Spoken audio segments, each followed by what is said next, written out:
আব্বা যেদিন দ্বিতীয় বিয়ে করে ঘরে ফিরল তখন আমার বয়স 10 বছর। রূপার বয়স ছিল 5 বছর আর পরীর বয়স মাত্র 1.5 বছর। ছোট্ট পরীকে বুকে নিয়ে আম্মা সেদিন নীরবে চোখের জল ফেলেছিলেন। মুখে টু শব্দটি করেননি, প্রতিবাদ তো দূরের কথা। আর আমি সেদিন দরজার আড়াল থেকে আব্বার দ্বিতীয় বউয়ের মুখ দেখছিলাম। আব্বার দ্বিতীয় বউ আমার আম্মার নখের যোগ্যও না, কালো একটা মহিলাকে বিয়ে করেছেন আব্বা।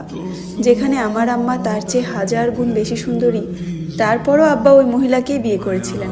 কারণ একটাই, আব্বা একটা পুত্র সন্তান চায়।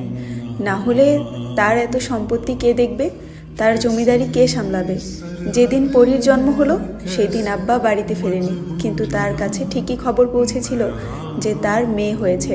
সেই জন্য আব্বা রাগ করে বাড়িতে আসেনি।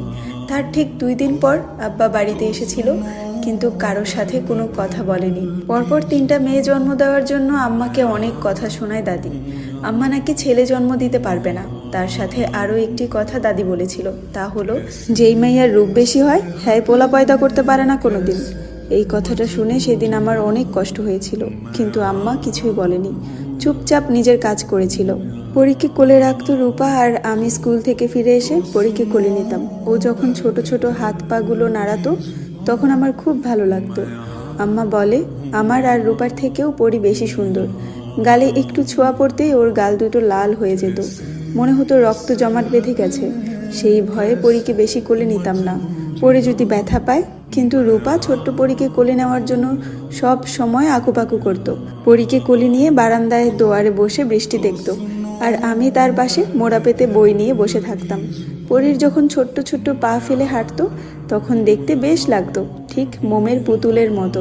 আমাদের দ্বিতীয় আম্মাকে দেখে আমি মুখ ফিরিয়ে নিই, কিন্তু রূপা আর পরী তো বোঝে না, ছোট তো। ওরা দুজনেই ওই মহিলার আশেপাশে ঘুরঘুর করতো। পরীকে যখন উনি কোলে নিত আমি দৌড়ে গিয়ে ওনার কোল থেকে ছিনিয়ে আনতাম পরীকে।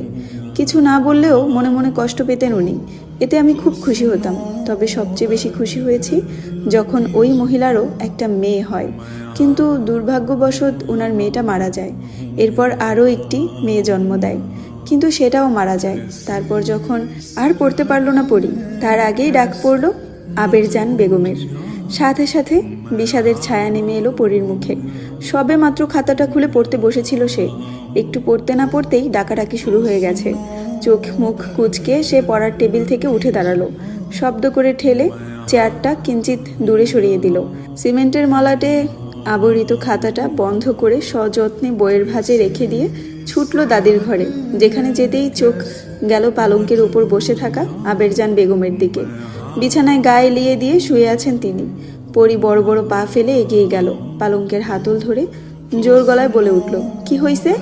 আবেরজান ঘাড় ঘুরিয়ে পরীর দিকে তাকালো, তারপর বললেন, মাইয়া মানুষ এত ধূপধাপ শব্দ করে হাঁটস কেন? আস্তে হাঁটতে পারস না?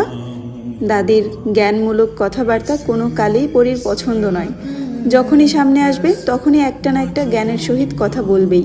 পরী দাদির প্রশ্নের জবাব না দিয়ে বলল, তুমি কি কইবা তাড়াতাড়ি কও, আমার মেলা কাম আছে। আবেরজান হাতের ইশারায় নিজের পানদানি দেখিয়ে বললেন, একখান পান দে। আগের ন্যায় ধূপধাপ পা ফেলে জল চৌকির দিকে এগিয়ে গেল।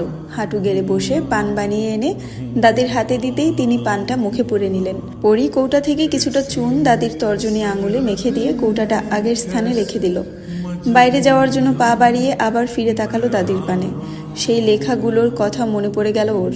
পরী এগিয়ে গেল দাদির কাছে, তির্যক দৃষ্টিতে তাকালো। দাদির গায়ের রং বেশ চাপা, কিন্তু অতটা কালো নয়।